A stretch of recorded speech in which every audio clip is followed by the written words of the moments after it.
শহীদ হাদিস পার্ক খুলনার প্রাণকেন্দ্রে অবস্থিত এক টুকরো ইতিহাস, এক টুকরো নিঃশ্বাস ফেলার জায়গা। একটা পার্কের মাঝে কিভাবে লুকিয়ে থাকতে পারে সাহস, আত্মত্যাগ আর প্রজন্মের গর্ব, তা দেখতে হলে এখানে আসতেই হবে। এই পার্কে ঢুকতেই প্রথমেই যেটা অনুভব করা যায় তা হলো একটা অন্যরকম প্রশান্তি। চারপাশে সবুজে ঘেরা ছায়া সুনিবিড় গাছগাছালি, পাখির ডাক আর হাঁটার প্রশস্ত পথ। শহরের কোলাহল থেকে যেন একটা মুক্ত নিঃশ্বাস এখানেই পাওয়া যায়। আজকের এই পার্ক খুলনা শহরের মানুষের বিনোদনের কেন্দ্র হলেও এর প্রতিটি ইঞ্চিতে জড়িয়ে আছে এক সাহসিক ইতিহাস।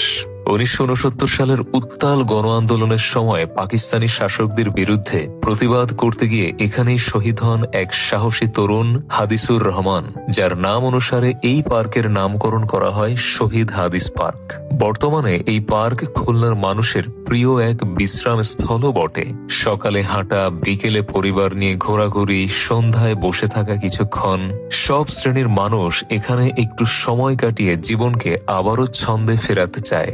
বিশেষ দিনগুলোতে এখানে নানা সাংস্কৃতিক অনুষ্ঠান, সভা সমাবেশ হয়, যেখানে ইতিহাসের সাথে বর্তমানের হাত মিলিয়ে চলে এক অনন্য সংলাপ। 2014 সালে সম্পূর্ণ নতুনভাবে এই পুরো পার্কটিকে রেনোভেট করা হয় এবং ঢাকা কেন্দ্রীয় শহীদ মিনারের আদলে বর্তমানে শহীদ মিনারটি নির্মাণ করা হয়।